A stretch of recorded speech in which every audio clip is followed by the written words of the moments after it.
봄비가 올 때 여호와 곧 구름을 일게 하시는 여호와께 비를 구하라. 무리에게 소낙비를 내려서 밭의 채소를 각 사람에게 주시리라. 드라빔들은 허탄한 것을 말하며 복술자는 진실하지 않은 것을 보고 거짓 꿈을 말한즉 그 위로가 헛됨으로 백성들이 양같이 유리하며 목자가 없으므로 곤고를 당하나니 내가 목자들에게 노를 바하며 내가 순년소들을 벌하리라. 만군의 여호와가 그 무리 곧 유다 족속을 돌보아 그들을 전쟁의 준마와 같게 하리니 모퉁이 돌이 그에게서 말뚝이 그에게서 싸우는 활이 그에게서 권세 잡은 자가 다 일제히 그에게서 나와서 싸울 때 용사같이 거리의 기능 중에 원수를 밟을 것이라. 여호와가 그들과 함께한즉 그들이 싸워 말탄 자들을 부끄럽게 하리라. 내가 유다 족속을 견고하게 하며 요셉 족속을 구원할지라. 내가 그들을 긍휼히 여김으로 그들이 돌아오게 하리니 그들은 내가 내버린 일이 없었음 같이 되리라. 나는 그들의 하나님 여호와라. 내가 그들에게 들으리라. 에브라임이 용사 같아서 포도주를 마심같이 마음이 즐거울 것이요 그들의 자손은 보고 기뻐하며 여호와로 말미암아 마음에 즐거워하리라. 내가 그들을 향하여 휘파람을 불어 그들을 모을 것은 내가 그들을 구속하였음이라. 그들이 전에 번성하던 것 같이 번성하리라. 내가 그들을 여러 백성들 가운데 흩으려니와 그들이 먼 곳에서 나를 기억하고 그들이 살아서 그들의 자녀들과 함께 돌아올지라. 내가 그들을 애굽 땅에서 돌아오게 하며 그들을 아수르에서부터 모으며 길르앗 땅과 레바논으로 그들이 이끌어 가리니 그들이 거할 곳이 부족하리라. 내가 그들이 고난의 바다를 지나갈 때 바다 물결을 치리니 나 아래 깊은 곳이 다 마르겠고 아수르의 교만이 낮아지겠고 애굽의 규가 없어지리라. 내가 그들로 나 여호와를 의지하여 견고하게 하리니 그들이 내 이름으로 행하리라. 나 여호와의 말이니라. 아멘. 우리 지난주부터 이 스가랴에서 환상적인 부분이 지나고 이제 예언적인 말씀이 시작된다고 말씀드렸죠. 예언적인 말씀이 시작되면서 이 초반 9장부터 해서 11장까지는 무슨 이야기가 나오냐면 예수 그리스도의 초림에 대한 이야기가 나와요. 그래서 예수님이 이 땅에 오시면 누구의 나라가 임할까요? 예수님 오시면 누구의 나라가 임할 거죠? 그래서 예수님 처음에 오셔서 회개하라, 땡땡땡이 가까이 왔노라 말씀하셨어요. 뭐가 가까이 왔다고 했죠? 천국. 그래서 예수님이 오시면 하나님 나라가 이 땅에 오는 거예요. 임하는 겁니다. 어디에 있던 하나님 나라가? 하늘에 있던 하나님이 사셨던 그 하나님 나라가 예수님이 이 땅에 오심을 통해서, 예수님 초림이죠. 그래서 지난주에 예수님께서 어떤 모습으로 오신다고 하셨죠? 말을 탔는데 그게 말이 아니라 나귀였죠. 나귀의 새끼를 타고 오신다고 말씀하셨어요. 그는 겸손해서. 그는 평강의 왕이심에도 불구하고 이 세상을 다스릴 권세와 능력이 있음에도 불구하고 나귀의 새끼 나귀를 타고 오신다고 초림을 말씀하셨습니다. 그렇게 하나님 나라가 예수님을 통해서 온다고 말씀하시는 장면이 1장부터 11장까지고 그 12장, 13장, 14장은 예수님이 다시 오시는 모습. 그걸 뭐라고 할까요? 예수님 재림 때는 하나님 나라의 완성을 이야기합니다. 그래서 이 초림 때 예수님께서 어떤 모습으로 오시는지 예수님께서 이제 500년 후, 근데 그 시기는 그때는 알지 못했어요. 예수님이 언제 올지 구원자가 누군지도 알지 못했는데 이게 예수님 전 500년 전 예언이거든요. 구원자가 오실 거다라고 말씀하셨는데 그 예언이 성취가 되는 게 바로 예수님을 통해서입니다. 그러니까 예수님 구원자가 누군지 여기 스가랴 선지자의 이 메시지를 보면, 스가랴서를 보면 구원자가 어떤 모습인지 우리에게 알려주시는 거야. 자, 우리 친구들 선생님이 열심히 공부하고 마지막에 뭐예요? 그치, 테스트를 보죠. 그 시험이라고 하죠. 열심히 공부하죠. 뭐예요? 구약의 예언을 선생님이 가르쳐 준 거야. 그 다음에 우리 친구들은 뭘 맞춰보는 거야? 풀고 정답을 맞춰야지. 그 정답이 누굴까? 거기에다가 예수님 쓰면 정답 동그라미인 거야. 근데 누군지 모르겠어요. 답이 뭔지 모르겠어요. 그러면 구원자가 누군지 모르는 거야. 우리 성도들은 답이 뭐야? 성경의 답은 뭐야? 성경 답은 예수님인 거야. 우리는 죄를 지어서 죽을 수밖에 없어서 지옥에 갈 수밖에 없는데 하나님이 우리를 너무나 사랑하셔서 우리를 구원해 주실 수 있는 구원자를 보내주셨다. 그분이 누구다? 예수님이다. 그 예수님을 믿고 죄 사함 받으면 우리는 지옥 가는 것이 아니라 하나님 나라 간다. 그러면 정답이 뭐예요? 정답은 항상 예수인 거야. 아, 그래서 예수님을 찬양하는 거구나. 그래서 예수님께 나아가는 거구나. 그래서 교회에 십자가가 딱 있는 거구나. 다른 형상 아무것도 없어요. 교회는 천주교 가면 근데 막 마리아도 있고 요셉 베드로 이런 거 엄청나게 많아요. 형상들 많아요. 근데 성경은 딱 답이 누구래요? 답이 12가지래요? 아니요. 딱 하나예요. 딱 하나. 누구다? 누구다? 아, 맞아. 답은 예수님인 거야. 그 예수님에 대한 메시지. 이걸 선생님이 알려주시고 있는 장면이 바로 이 스가랴 선지자다. 자, 그러면 지난주에 나귀를 타고 나귀 새끼를 타고 오신다고 하는 그런 내용이 있었고, 이런 9장 11절 말씀 지난주에 전해드렸어야 되는데 못 전해드렸는데 언약의 피에 대한 내용이 나옵니다. 그럼 언약의 피는 뭘까? 언약의 피. 언약이라고 하면 커버넌트. 이거 약속을 이야기하거든요. 자, 새끼손가락 한번 내보세요. 새끼손가락. 새끼손가락. 자, 언약할 때, 친구랑 약속할 때 뭐예요? 시영아, 놀이터 앞에서 만나서 같이 교회 가자. 이렇게 약속을 딱 하잖아? 아! 근데 도장을 찍었는데, 시영이가 없네? 어떻게 된 거야? 약속을 어긴 거지.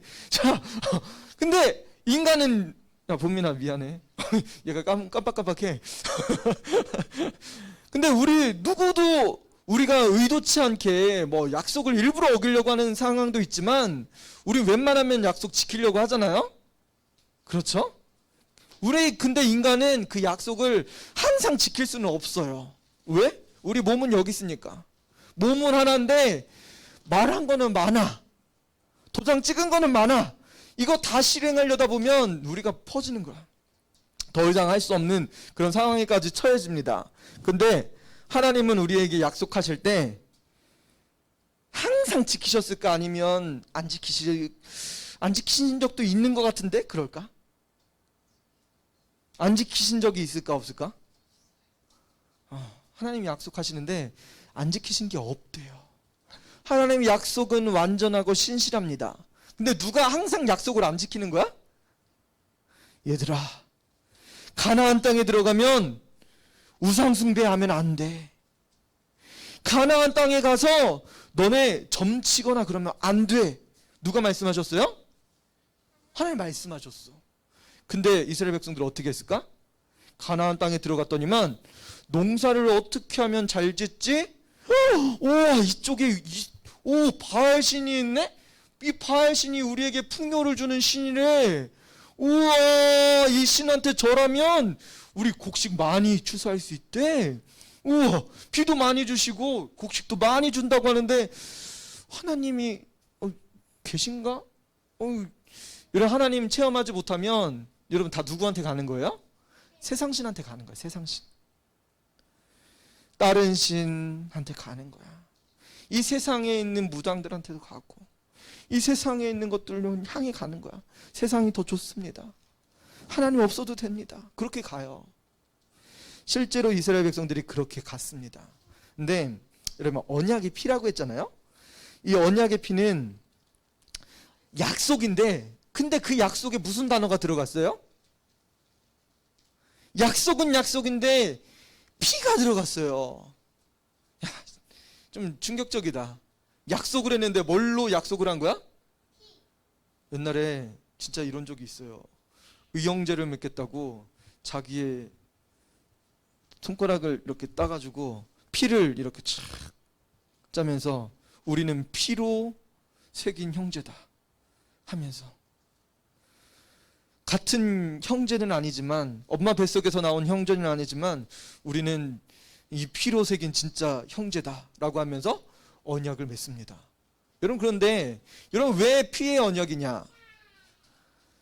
여러분, 우리를 구원하실 수 있는 유일한 방법은 뭐예요?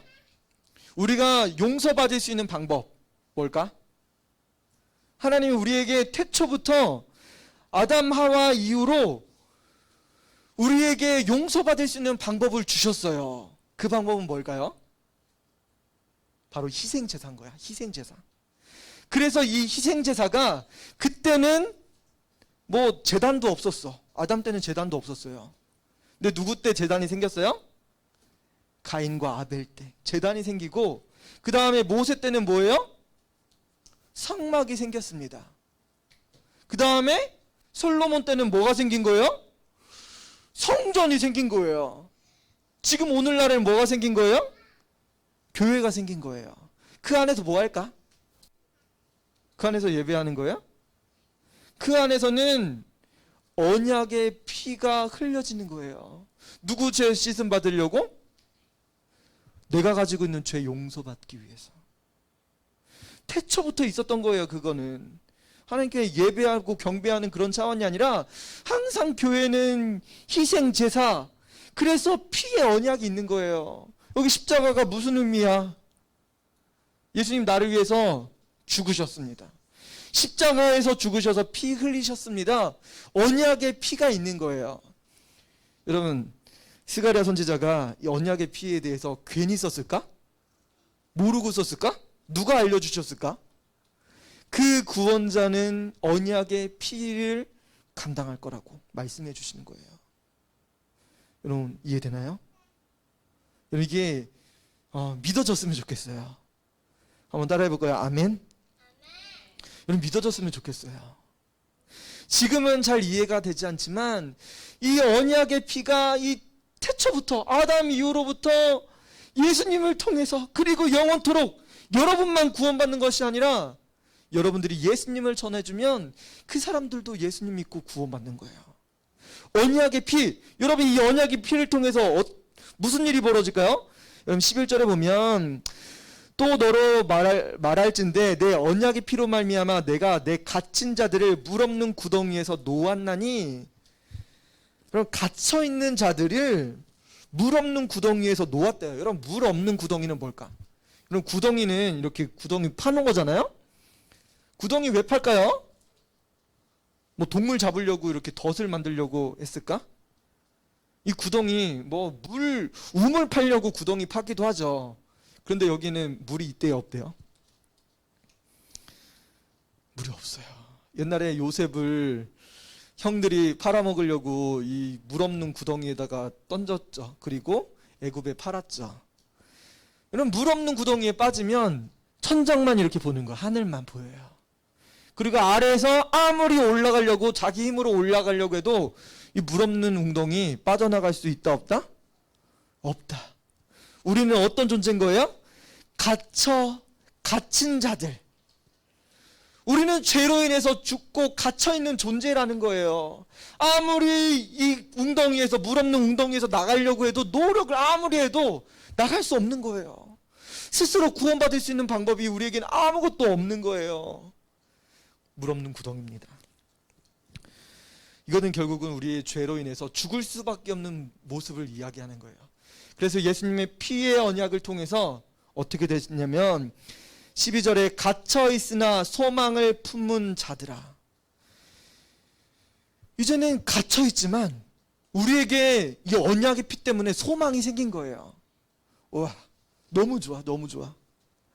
나는 지금 죄로 인해서 죽을 수밖에 없는 그런 존재인데 예수님이 흘리신 이 언약의 피 때문에 지금은 갇혀 있지만 뭘 품은 거예요?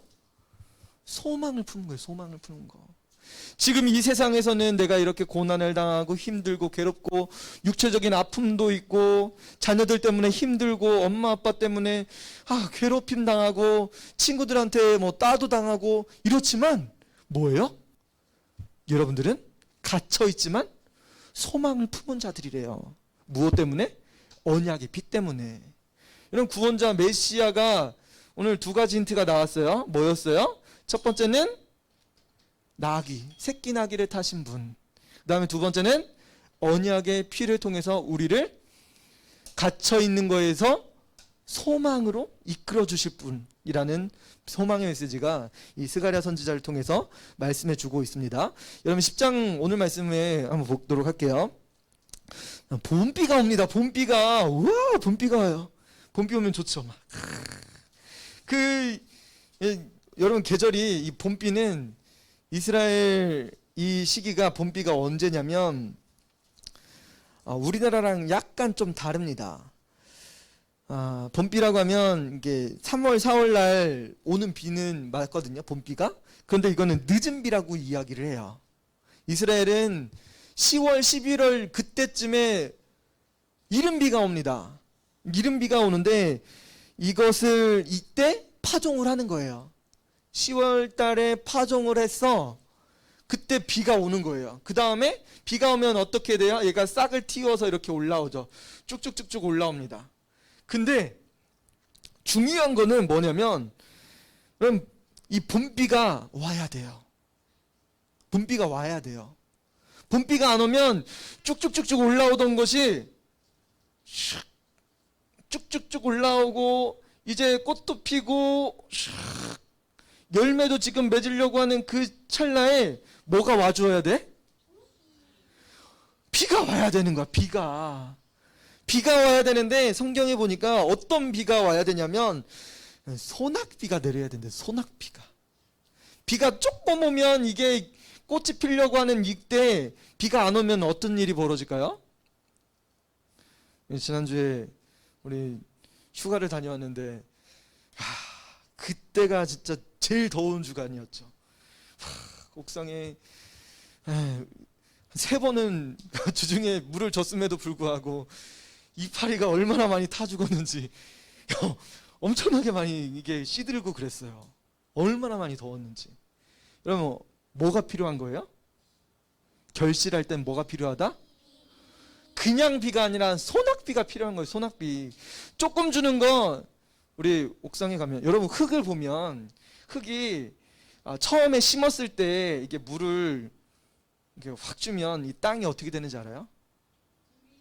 땅이 단단해집니다. 그래서 물을 살살 주면 이 단단한 흙에 물이 스며들지가 않아요. 그래서 무슨 일이 벌어지냐면 뿌리까지 물이 못 들어가면 이건 그냥 표층에서만 이렇게 옆으로 그냥 흘러내리는 비예요. 그러면 된다 안 된다? 조금 오는 거예요. 아무리 많이 준 것처럼 보이는데 이게 그냥 겉에가 단단하기 때문에 물이 속으로 안 들어가는 거예요. 그럼 어떻게 하냐면 목사님 이 호스를 세게 틀어가지고 뿌리 쪽에다가 킥 쏴요. 어떻게? 땅을 파고 들어가게. 왜 그래요? 이 표층을 뚫어야 되거든요. 그래서 세게 틀어가지고 물이 뿌리까지 속 들어가게 해요. 안 그러면 무슨 일이 벌어져요? 그런 일이 벌어져요. 시듭니다. 이 소낙비가 굉장히 중요해요. 여러분 1년 농사를 이 봄비, 이 늦은 비를 통해서 결실이 가려지는 거예요. 그러면 농부는 평생 뭘 기다려야 될까요? 비? 어떤 비? 이 봄비를 기다리는 거예요. 성경은 이 봄비를 기다리래요? 기다리지 말래요? 어떻게 기다리라고 했을까? 봄비가 올 때 여호와 곧 구름을 일게 하시는 여호와께 비를 구하라. 희한하게 여러분 봄비가 올 때래요. 봄비가 올 때. 말씀드렸지만 농부가 열심히 뿌리고 이제 쭉쭉쭉쭉 나와서 이제 꽃이 피고 해야 되는 그 시기 이 봄비가 와서 충분히 먹고 이제 열매까지 이렇게 결실을 맺어야 됩니다. 근데 중요한 건 이때는 봄비가 내리는 계절인 거예요. 그러면 그냥 냅둬도 봄비 올까 안 올까? 그냥 냅둬도 봄비 올까 안 올까? 비 오는 계절이니까. 비 오는 계절이니까 오겠죠. 그쵸? 우리가 성장하면서 애들 이제 미취학 애들 다 졸업하죠. 그렇지, 성장하는 단계니까. 초등학교 입학해가지고 초등학교 또 졸업하죠. 초등학교 졸업하면 또 뭐가요? 중학교 가죠. 중학교 입학해가지고 중학교 또 졸업해요. 그 다음 또 어디 가요? 고등학교 가서 또 고등학교 입학해가지고 고등학교 졸업해요. 그러면 또 어떻게 해요? 취업을 하든지 대학교를 가든지 해요. 대학교를 갔어. 대학교를 졸업했어. 그러면 뭐예요? 뭐 남자들은 군대도 갔다 오죠. 그 사이에. 그 다음에 취업하는 거예요. 취업하면 또 뭐예요? 결혼해야죠. 결혼하고 아이들을 낳고 집도 사고 차도 사고 양육도 하고 뭐 부모님 공경도 하고 해야죠. 여러 가지 해야죠. 여러분 이게 인생 로드맵에 있어요, 없어요? 그 시기와 때가 있어요. 여러분들로 얘들아 지금 결혼해라. 그래요, 안 해요? 얘들아 결혼해도 돼. 너네 100년 전에만 태어났어도 너네 다 지금 결혼했다. 진짜야. 엄마한테 물어봐. 할아버지 할머니한테 한번 물어봐봐. 진짜야. 100년 전에 너네 결혼할 시기야. 결혼할 나이야. 그쵸? 제 말 틀리지 않죠? 동의해 주셨어요, 한 분. 지금 결혼하래요, 안 해요? 지금 안 하죠. 여러분 인생을 살다 보면 이게 인생 로드맵이 있습니다. 그런데 비 오는 시기가 있대요. 근데 비 오는 시기에 하나님 뭐 하라고 하신 거예요? 지금 안 오면 안 되는 거예요. 우리 살다 보면 군대 갈 때가 있고 대학교 가야 될 때가 있고 취업할 때가 있고 결혼할 때가 있는 거예요. 여러분 그때 기도하지 말라는 거예요? 아니면 기도하라는 거예요? 하라는 거예요? 말라는 거예요? 기도하라는 겁니다. 대학 갈 때 기도하라는 거예요. 인생을 결정하고 인생의 그 순간순간을 하나님 앞에 기도하라는 거예요. 봄비가 올 때 여호와 곧 구름을 일게 하시는 여호와께 비를 구하라. 무리에게 소낙비를 내려서 밭의 채소를 각 사람에게 주시리라. 여러분 그 시기가 있는데 농부는 평생 그 시기만 기다리는 거예요. 하나님 이 봄비 안 오면 안 됩니다. 여러분 간절하지 않을 수 있어요. 근데 어떤 사람들은 간절한 거예요. 누구요? 농부는 간절한 거예요. 고3 수험생의 부모님은 간절한 거예요. 고3 수험생 언니 오빠들은 간절한 거예요. 왜? 자기 인생을 결정하는 시기이기 때문에. 이 시기를 놓치고 공부하지 않고 자기 미래를 준비하지 않으면 그냥 그래. 그 인생 계속 흘러가는 거니까. 근데 그 인생 계속 흘러가는데 남들처럼 될까 안 될까? 근데 또 남들처럼도 돼요. 됩니다. 중요하게 생각하지 않은데도 그렇게 될 때가 있어요. 그런데 우리 하나님 믿는 사람들은 어떻게 하라는 거예요? 하나님께 구하라고 말씀하세요. 그런데 여러분 2절에 보니까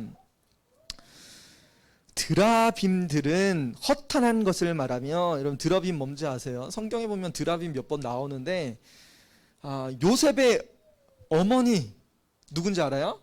라헬이었죠. 야곱이 먼 타지 삼촌 집에서, 외삼촌 집에서 결혼해서 레아와 라헬과 이렇게 결혼하게 되는데, 라헬이 외삼촌 집에서, 자기 아빠 집에서 가나안 땅으로 올 때 아빠의 뭘 가지고 왔냐면 드라빔을 가지고 왔습니다. 이 드라빔 뭐예요? 여러분 호주머니에 넣고 다니는 장난감처럼 있잖아요. 그 로봇 같은 거, 그런 거랑 비슷한 거예요. 이게 옛날에는 돌로 이렇게 쪼아가지고 만들어가지고 우상을 만들었습니다. 그게 드라빔이에요. 그래서 인간의 모습처럼 보이는데 이렇게 여성 신 같으면 이렇게 가슴 이렇게 만들고 엉덩이 크게 이렇게 만들고 해가지고 이거를 항상 호주머니에다 넣고 다니는 거예요. 이게 우리 가정 수호신인 거야. 이걸 가지고 집에 모셔놓기도 하고 여행 갈 때 이걸 가지고 다니기도 해요. 그리고 장자에겐 이것을 부모님이 물려줘요. 이걸 유산처럼 물려줍니다. 그리고 이걸 가지고 점도 봐요. 점괘를 봅니다. 이 점괘를 보면서 뭘 하는 거예요? 이 드라빔들은 허탄한 것을 말한대요. 점괘를 딱 봤는데, 이 우상으로 딱 점괘를 딱 봤는데 성경은 뭘 이야기하는 거예요? 허탄한 것 말한대요. 허탄한 것. 허탄하다는 말은 이게 괴로움, 악함, 슬픔 그런 의미입니다. 우리 하나님께서 우리에게 때를 따라 돕는 은혜를 주시거든요. 때를 따라서 돕는 은혜를 우리 예수님 믿는 사람들에게 항상 주시는 거예요. 아까 놓쳤어도, 그 시기를 놓쳤어도 뭐 하는 거예요? 하나님은 먹을 것도 주셔요. 그리고 결혼도 하게 해주세요. 중요한 순간 기도는 못했지만 이런저런 상황을 유지하게 해주세요. 때를 따라 돕는 은혜를 주십니다. 그런데 우리 하나님 믿지 않는 사람들은 뭘 가지고 결정한대요? 집에 있는 이 우상을 딱 꺼내서, 드라빔을 꺼내서 이걸 가지고 점괘를 본대요. 점괘를. 점괘를 보는데 어떻게 되냐면, 이게 괴로움, 슬픔, 악함 이런 뜻이거든요. 허탄하다는 것은 드라빔을 가지고, 드라빔들은 허탄한 것을 말한대요. 이게 우상 숭배하는 사람들은 사실 실질적으로는 결국은 허탄해지는 거예요. 슬퍼지는 거예요. 왜? 하나님은 예수님 믿는 사람들에게 항상 돕는 은혜를 주시는데 우상을 가지고 점치고 하는 사람들은 어떤 일이 벌어진다? 허탄해지는 거예요. 슬픔, 근심, 걱정만 늘어납니다. 여러분 이런 거 좋아하시면 안 돼요. 그래서 예수님 믿는 사람들은 저러니까 복 받지, 저러니까 저렇게 저주받는 것처럼 그러지, 그런 필요가 없어요. 왜? 그거에 사로잡힙니다. 또 복술자들은 진실하지 않은 것을 보고 거짓 꿈을 말한대요. 여러분 복술자들은 이게 점치는 것을 이야기합니다. 이게 점친다는 것은 이게 쪼갠다라는 의미가 있거든요. 목사님 한번 보세요. 쪼개는 거예요. 탁 쪼개요. 뭘 쪼갤까? 이게 점술자라는 것은 이게 의미가 쪼갠다라는 의미가 있는데 뭘 쪼개냐면 이게 여러분 좀 이해가 되지 않을 수도 있지만 이런 고대에는 점을 볼 때 쪼갰습니다. 뭘 쪼갰을까? 수박? 아니야. 희생 제물을 쪼갠 거야. 어디를 쪼개요? 양이나 짐승을 가져오면 그 가슴을 착 쪼개서 간을 꺼내요. 간을 꺼내서 이걸 딱 펼쳐보면서 이게 그 쪼갠다는 의미가 그래요. 그래서 이 간을 꺼내서 이 간을 보면서 간을 보는 거야. 그래서 간을 보는 거야. 간을 보면서 점괘를 얻습니다. 이거는 안 돼. 이거는 어떻게 해야 돼? 이런 점괘가 여기 있어요. 이런 중국에도 고대에는 점을 뭘로 봤냐면 거북이 등딱지로 점을 봤어요. 거북이 등딱지 이런 걸로. 그래서 점을 딱. 우리나라에도 부채도사, 무도사 이런 거 있는데 무당들이 뭘 가지고 점을 보면 이게 쌀로 이렇게 탁 던져가지고 콧물 던져가지고 점괘 이렇게 보는 그런 것도 있죠. 다 아시죠? 예. 모르세요? 여러분 근데 그 사람들 뭐래요? 점을 치는 자, 복술자들은 진실하지 않대요. 여러분 2절 한번 보세요. 복술자는 진실하지 않은 것을 본대요. 진실이 아닌데 그것을 보고 어떻게 하는 거예요? 야, 너 조심해. 인생의 경험, 인생의 상술 그런 걸 이야기하는 거야. 너 저쪽으로 가면 너 위험해. 너 올해는 물놀이 하면 안 돼? 물 조심해야 돼. 이런 이야기를 하는 거예요. 뭐? 인생의 경험을 이야기하는 거예요. 거짓 꿈을 말한대요. 누가요? 점치는 사람들은 거짓을 말한다는 거예요. 여러분 누구만 진실하실까? 누구의 말만이 진실일까? 하나님 말씀만 진실하다는 거야.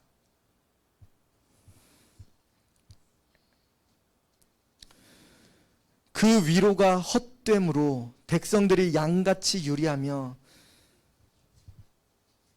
여러분 중요한 건 뭐냐면 여러분 드라빔을 가지고 우상을 가지고 점을 치고 복술자들이 말하는 그런 점 이야기를 듣고 하는 게 그게 그런 위로가 헛되대요. 헛됩니다. 그게 헛된데 진짜로 믿는 거예요, 사람들은. 그래서 백성들이 양같이 유리한데요. 여러분 양은 누구의 말을 들어야 될까? 양은 누구의 음성을 들어야 될까요? 뒤에 써 있죠. 양같이 유리하며 목자가 없으므로 곤고를 당하나니. 여러분 하나님의 백성들은 하나님의 음성을 듣습니다. 그러면 하나님은 우리의 목자가 되시는 거예요. 우리는 하나님의 음성을 들으려고 하고 예배드려야 되고 하나님의 말씀을 읽어야 되는 거예요. 하나님의 말씀이 우리에게 진리의 길을 알려주십니다. 그런데 목자가 하나님이신데 점치는 사람들은 이 목자를 버린 거예요. 목자를 버리고 유리하는 거예요. 유리한다는 것은 방황하는 거예요. 이 울타리를 목자의 품을 떠나서 어디로 가는 거예요? 골짜기도 가고 낭떠러지도 가고 산으로도 가는 거예요.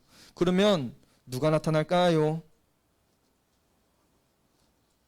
목자를 떠난 이 양은 누구를 만나게 될까요? 푸른 초장으로 갈까? 얘들아, 너네 하나님 떠나면 누구한테 갈까? 점치고 우상한테 가면 누구에게 갈까? 드라빔이라고 말씀드렸죠. 드라빔, 이 우상을 이야기하는 거예요. 하나님이 아니고 다른 신을 섬기는 거예요. 그리고 점술자, 점치는 사람들 이야기하는 거예요. 우리나라 치면은 뭐 무당 같은 거죠. 자, 하나님을 떠나서 그런 점치는 자의 이야기를 듣고 우상을 따르고 하면 목자를 떠난다는 거예요. 유리당한다는 거예요. 그래서 방황하는 거예요. 그러면 누구를 결국 만날까? 이건 누구 계략일까요? 누구의 계략일까?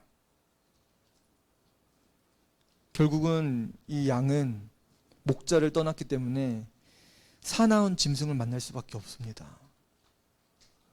누구의 계략일까? 목자를 떠나게 하려고 하는 거? 그럼 사탄의 계략이에요. 그러면 우리는 이 사탄을 맞서 싸워야 돼요. 하나님께서 우리에게 예수님을 따르라고 목자를 주셨는데 하나님의 음성이 아니라 예수님의 음성이 아니라 세상 신과 우상과 점치는 자의 이야기를 듣는다는 건 목자를 떠난다는 거예요. 굉장히 끔찍한 일이 벌어집니다. 결국은 목자를 떠난 그 양은 사나운 짐승을 만나서 목숨이 빼앗길 수밖에 없습니다. 여러분 굉장히 끔찍한 일을 당하죠. 여러분 우리에게 이 모습을 통해서 우리의 목자 되시는 분은 참 선지자, 참 하나님 예수 그리스도밖에 없다는 사실을 우리에게 보여주시는 거예요. 3절에 내가 목자들에게 노를 바라며 이거는 이 목자들이라고 하는 것은 하나님을 따르지 않았던 이방 지도자들을 이야기하는 거거든요. 같이 연결돼서 내가 순염소들을 벌하리라. 만군의 여호와가 그 무리 곧 유다 족속을 돌보아 그들을 전쟁의 준모와 같게 하리니. 이방 사람들이 하나님께서는 이스라엘 백성들이 죄를 범해서 이방 나라를 통해서 이스라엘을 징계하려고 하셨어요. 범죄를 많이 했기 때문에 누가 대신 혼내주러 온 거예요? 여러분 많이 혼나면 여러분 사고를 많이 치면 누가 와요? 그렇지. 엄마 아빠가 혼나다가 사고가 되게 커졌어. 그러면 누가 와요? 경찰 아저씨가 오죠. 집행관이 와서 여러분들에게 여러분 잡아갑니다. 그래서 맨날 우리 차 타고 가다가도 야 경찰이다. 옛날에 우리 애들 맨날 이 속으로 숨고 숨어요. 지금도 그래요. 우리 죄를 지은 사람들이기 때문에 항상 이렇게 불안할 수밖에 없죠. 자, 우리가 이렇게 범죄했을 때 하나님은 이스라엘 백성들을 징계하시기 위해서 우리가 경찰 아저씨를 찾는 것처럼 하나님 이스라엘 백성들을 징계하기 위해서 이방 사람들, 아스르와 바벨론 사람들을 불러서 이스라엘 백성들을 징계했어요. 징계했는데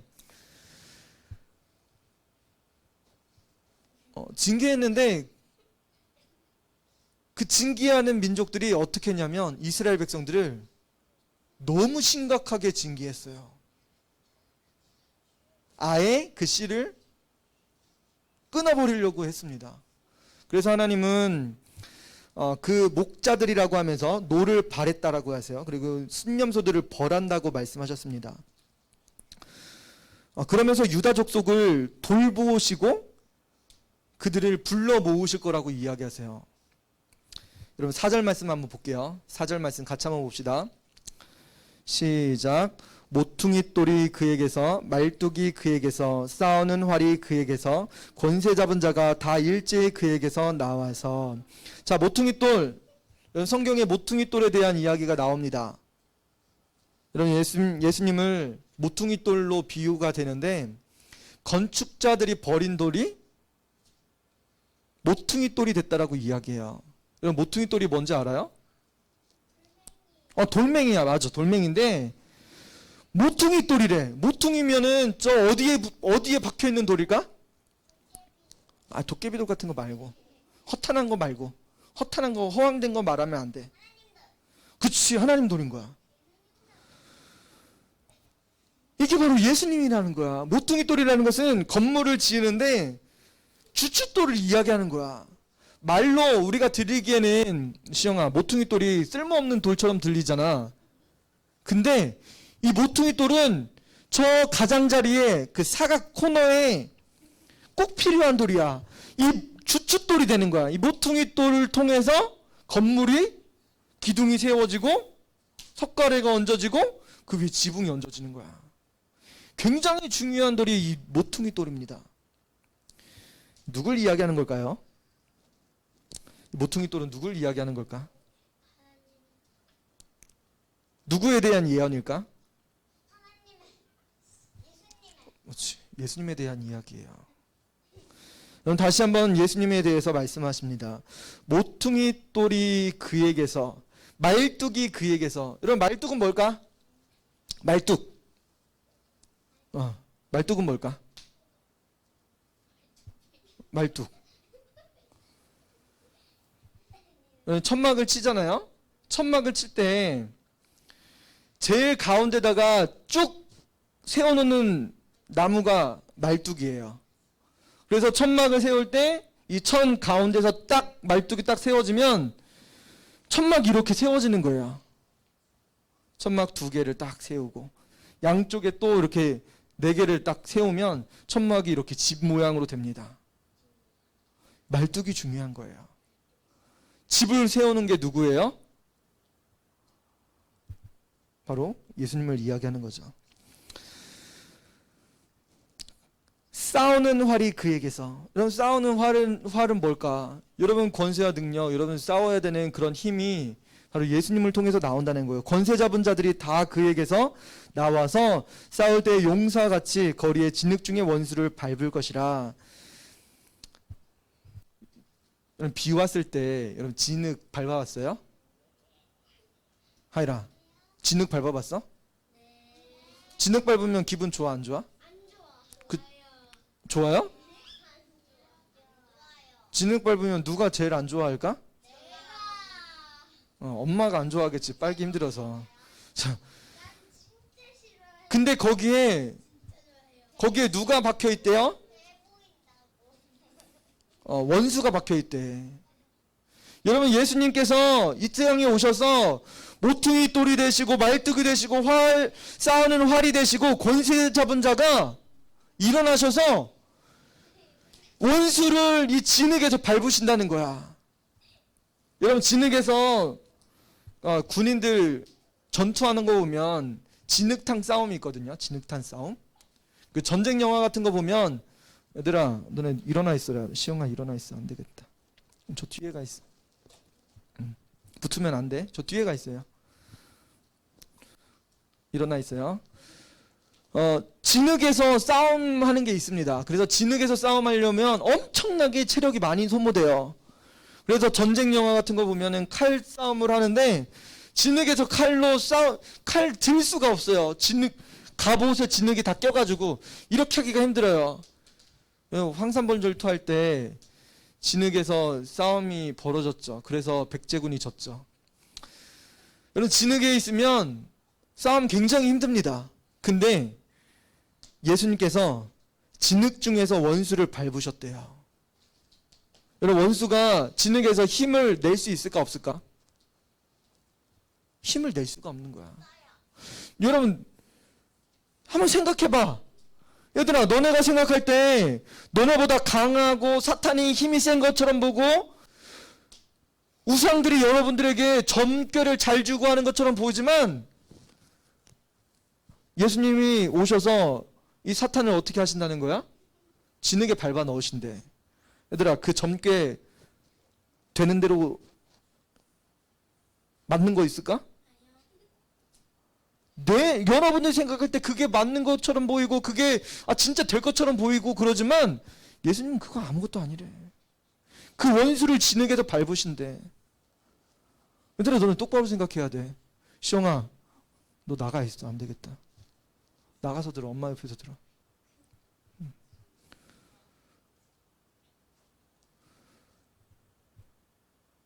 하나님 우리에게 알려주시는 거야. 예수님이 우리에게 알려주시는 거예요. 우리가 지금 찾고 우리가 지금 어디로 방향을 가는지 우리가 지금 잘 점검해야 돼. 아무리 우상이 좋고 아무리 점괘 치는 게 좋고 그래도 하나님께로 가야 되는 거야. 사람들이 하나님을 떠나는 거 우상을 향해 간다 할지라도 우리는 예수님께 가야 돼. 왜? 예수님은 활 쏘는 자, 싸우는 자의 활이거든. 능력 있으시거든. 권세 잡은 자가 그에게서 나오거든. 원수를 밟을 것이라. 여호와가 그들과 함께한즉 그들이 싸워 말탄 자들을 부끄럽게 하리라. 여러분, 말탄 자들, 여러분 말을 탔으면 전쟁에서는 사실 선봉장이야. 굉장히 잘 싸우는 사람이에요. 고대 시대에 웬만한 사람들은 다 보병이었고 말 탔으니까 엄청 빨라. 말 탄 자들을 어떻게 이겨? 그런데 예수님은 그 말 탄 자, 이 세상 권세의 능력을 다 멸하실 수 있다는 거야. 이게 여러분 하나의 힌트죠. 구원자가 오시는데 그 구원자는 뭘 하실까요? 세상 권세 잡은 자를 어떻게 하실 수 있는 분이실까? 세상 권세 잡은 자 어떻게 하실까? 예수님이 오셔서 멸하시는 거예요. 그 권세와 능력이 세상을 떨치고 그 점괘 치는 사람들이 많고 우상 섬기는 사람이 그렇게 허다하게 많아 보이지만 예수님 그걸 다 멸하실 거래요. 아무것도 아닌 거야. 진흙에 그냥 밟고 끝. 어떻게 이기셨을까? 말탄 자들을 다 뭉개버리셨어요. 여러분이 생각할 때 예수님? 예수님 뭐가 있으셔? 예수님 그냥 죽으셨대. 지금 눈에 보이지도 않는데 아무 능력도 없는 것처럼 보여요. 근데 예수님은 어떻게 하신 거예요? 너네들 생각하는 것처럼 아무 능력 없으신 분이 아니라는 거야. 여러분, 이 땅에 기독교가 왜 세워지고 이 땅에 교회가 왜 이렇게 생겼는데 예수님이 능력이 없어서? 아니야. 예수님 능력 있으셔. 이 세상 어떤 것도 다 멸하시고 사망 권세까지 이기신 분이셔. 엄청난 능력, 여러분들이 생각하는 것보다 훨씬 능력이 크셔. 우리가 그 이름 가지고 기도하는 거예요.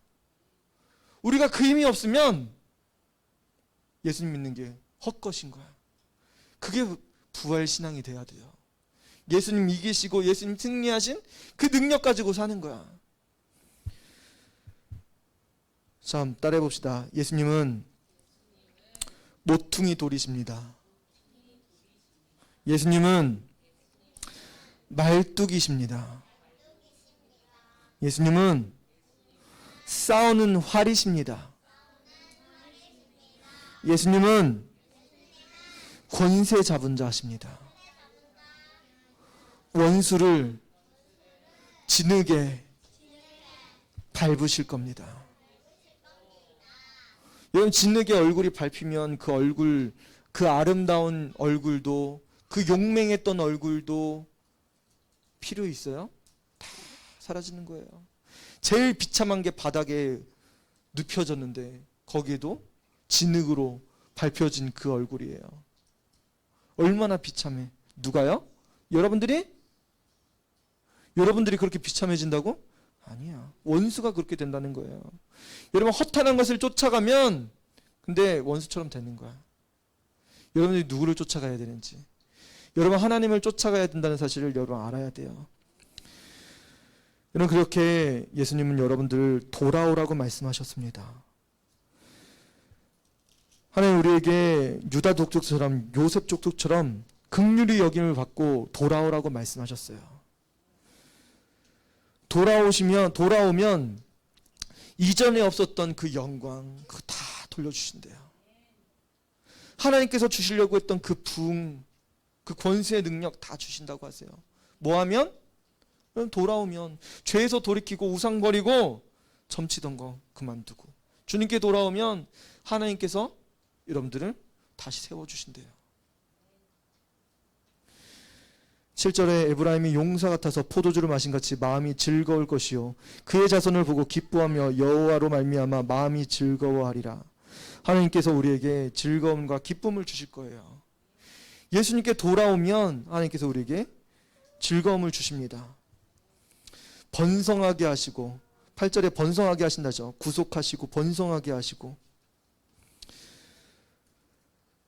9절에도 흩었던 그 민족을 다시 기억해서 먼 곳에서 다시 돌아오게 하신대요. 10절에도 애굽에서 그 먼 곳에서도 돌아오게 하시고, 아스루, 길르앗, 레바논에서 이끌어셔서 거할 것이 부족함 없이 엄청나게 많은 숫자로 다시 채워주신대요. 다시 부흥케 해주신다는 거예요.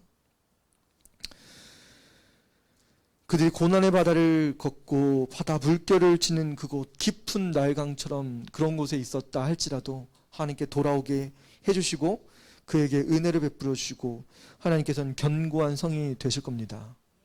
그러면 어떤 상황이 있을지라도 세상신, 우상과 점치는 이런 곳으로 가지 말고 오직 하나님께로 나와서 예수님께서 우리를 구원해 주셨다는 사실, 예수님께서 우리를 강한 자로서 이 세상을 멸하셨다는 그 사실을 여러분들 믿고 따르셨으면 좋겠습니다. 할렐루야. 여러분 같이 기도합시다. 하나님, 예수님은 정말 능력 있으세요. 그래서 여러분들의 집을 세우실 거예요. 말뚝이 되셔서 여러분 집을 세우실 거예요. 이런 말뚝이라고 해서 조금 비웃는 그런 소리처럼 들리지만 말뚝은 기둥이에요. 기둥. 그 집을 지탱하는 기둥이에요. 예수님이 여러분들의 기둥이 되십니다. 또 예수님은 모퉁이 돌이 되셔서 이 집을 지탱하는 정말 중요한 힘, 모든 힘을 다 가지신 분이세요. 또 싸우는 활이 되십니다. 여러분 기도할 때 예수님 찾으면 여러분 힘과 권세가 거기서 나와요. 한번 따라해 볼래요? 예수님. 여러분 기도할 때 시험이 들고 옆에 친구가 보는 것처럼 들리고, 얘들아 여기 나와서 기도해. 왜 거기 모여서 기도해?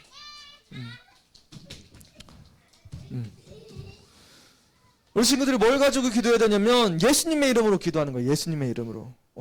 얘들아 혼자 기도할 수 있게 놔주세요. 너네들도 따로따로 기도해야 돼. 그렇게 붙어서 기도하지 말고 예수님의 이름으로 기도해야 돼. 보면아 옆으로 가. 개인적으로 기도하는 거야. 얘들아 너네 참고로 친구가 신이 될 수도 있어. 굉장히 끔찍한 거야. 지금 목사님 말씀 나눈 것처럼 우상이 될 수도 있다고. 친구가 하자는 대로 야 오늘은 놀러 가자. 오늘은 교회 가지 말고 놀러 가자. 그러고 따를 수 있어. 그럼 우상이 엄마가 될 수도 있어. 얘들아 오늘은 교회 가지 말고 아빠랑 엄마랑 캠핑 가자. 옷 사러 가자. 놀러 가자. 그럴 수도 있어요. 여러분 누구의 음성을 들어야 되는 거야? 여러분 점괘가 멀리 있는 게 아니에요. 여러분 우상이 멀리 있는 게 아닙니다. 바로 우리 주변에 있습니다. 이런 무엇을 선택해야 되는지 이런 분별할 때가 됐어요. 그리고 여러분들에게 싸우는 활이 되시는 예수님, 권세 잡은 자, 바로 예수님입니다. 여러분은 그 이름 가지고 기도해야 돼요. 오늘 시간에 같이 기도할 때 두손 들고 받아주신 주님, 어제나 오늘이나 영원토록 동일하신 예수님이면 사랑의 예수님, 다른 것을 바라보고 있습니다. 주님, 용서해 주세요. 예수님만이 나의 구원자십니다. 예수님, 내 마음속에 들어와 주셔서 나의 구원자가 되주세요. 이런 시간에 같이 들은 말씀 놓고 두 손 높이 들고 예수님 한번 외치고 같이 기도하겠습니다. 예수님! 예수님 감사합니다. 우리의 구원자 되시는 분은 예수님입니다. 우리가 예수님 앞에 나아갈 수 있게 도와주옵소서. 하나님, 우리의 심령이 주님 앞에 다시 내려질 수 있게 주님 도와주옵소서. 하나님, 때를 따라서 오는 그 봄비처럼 느껴졌지만 예수님, 하나님께서는 이 봄비를 위해서 기도하라고 말씀하셨습니다. 하나님, 봄비교회 어린이들, 많은 어린이들이 있는데 하나님, 스쳐져가는 어린이들로 하나님 가득 있는 것이 아니라 하나님, 그들을 위해서도 기도하라고 주님 말씀하시는 겁니다. 하나님, 우리가 어린이들을 위해서도 기도할 수 있게 주님 도와주시고 하나님, 왔다 가는 성도들 한 사람 한 사람을 위해서도 기도할 수 있게 주님 도와주옵소서. 하나님, 우리에게 우연이 없습니다. 하나님, 때를 따라서 돕는 은혜를 우리에게 주신다고 말씀하시는데 우리가 그 은혜를 줘버리고 세상 우상을 따르고 드라빔을 쫓고 정치는 자를 쫓아서 있던 우리의 모습들, 친구를 의지하고 하나님, 엄마 아빠의 말을 더 귀담아 듣던 우리의 모습들, 하나님, 점치는 자와 똑같은 모습을 우리가 취했습니다. 하나님, 거역하는 것은 점치는 죄와 같다고 말씀하셨는데 아버지 하나님, 주님 용서해 주셔서 우리가 예수님을 쫓아 나아갈 수 있게 주님 도와주셔서 예수님 세상 권세를 이기셨습니다. 하나님, 싸우는 활이 되신다고 주님 말씀하셨습니다. 권세가 있다고 주님 말씀하시고 하나님, 무뚝이 돌이 된다고 말씀하시고 하나님 말뚝이 된다고 주님 말씀하셨습니다. 그 예수님을 우리가 부르짖게 하시고 예수님을 바라보고 예수님께 나아갈 수 있게 주님 도와주셔서 오전히 감사합니다. 신실하신 예수님께서 우리에게 기도를 알려주시고 예수님의 이름으로 하나님께 간구하게 해주셔서 감사합니다. 주여 도와주시고 하나님, 우리에게 때를 따라 돕는 은혜를 부어주시고 인도하여 주옵소서. 어떤 친구들의 마음에는 예수님을 찾고 있는 친구들도 있을 거예요. 어떤 친구들은 아직까지도 예수님이 누군지 모르고 예수님을 찾지 못하는 친구들도 있을지도 몰라요. 근데 오늘 성경은 스가랴 선지자는 분명하게 말씀하십니다. 세상 권세를 이길 수 있는 분은 예수님이라고 말씀하세요. 여러분이 예수님 이름을 찾고 지금 예수님의 이름을 부르는 거예요. 친구의 이름을 부르는 게 아니라 예수님의 이름을 부르면 이런 원수를 진흙에 밟아버릴 수 있어요. 여러분, 미워하는 사람을 밟아버리는 것이 아니라 여러분, 미워하는 그 사람을 조종하고 내 마음을 조종하고 악한 마음을 품게 하는 그 원수 사탄을 이길 수 있는 겁니다. 여러분, 이 시간에 예수님을 바라봐야 돼요. 예수님의 이름을 의지하는 겁니다. 예수님,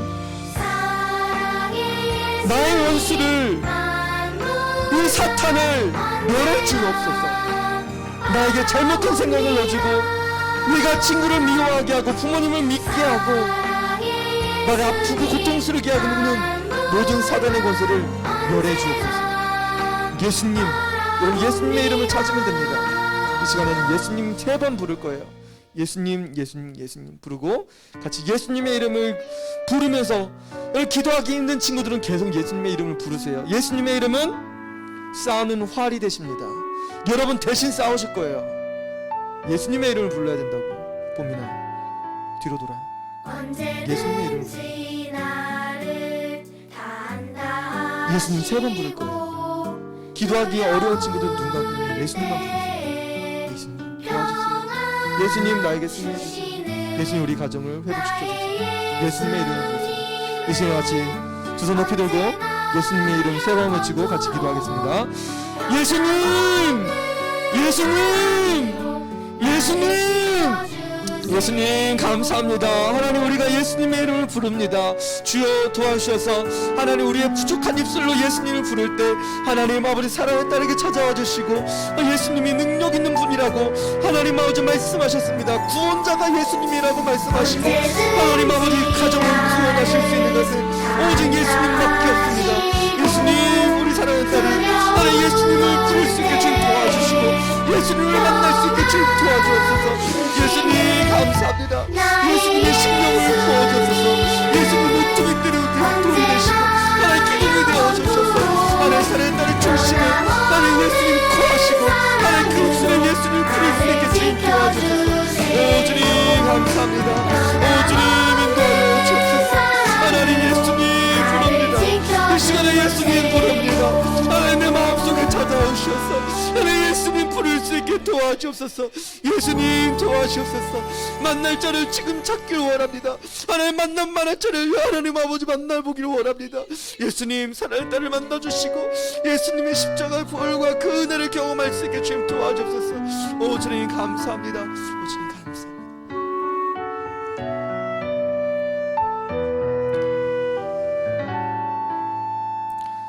언제든지 나를 하나님 우리가 그렇게 돌아오길 원하시는 거예요. 누구의 이름으로 돌아오길 원하신다고요? 바로 예수님의 이름으로 돌아오기를 원하셨다는 겁니다. 하나님 돌아오라고 말씀하시는데 여러분 누구의 이름으로 돌아오나요? 누가 돌아오라고 해서 돌아오는 거예요? 아니에요. 바로 예수님의 이름으로 돌아가는 겁니다. 예수님 감사합니다. 예수님 그래서 길이시였군요. 그래서 예수님이 진리였군요. 그래서 예수님이 생명이셨군요. 예수님 감사합니다. 나의 길이 되시고 나의 인생을 인도해 주셔서 나의 생명이 되어주셔서 예수님 정말 좋으신 분이에요. 여러분들이 하찮게 여길 그런 분이 아니에요. 여러분 예수님 너무나 존귀하시고 이 세상 권세를 이기신 분입니다. 이 시간에 작게 기도했으면 좋겠어요. 작은 목소리로 기도해도 좋습니다. 예수님 내 마음속에 들어와 주셔서 나의 삶을 인도해 주셔서 이 시간 같이 기도하겠습니다.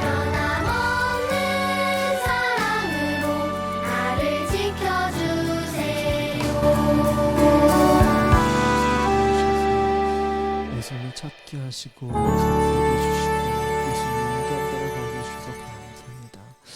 하나님 영원토록 예수님 바라볼 수 있게 주님 도와주시고 예수님의 이름을 찾으며 나아갈 수 있게 도와주소서.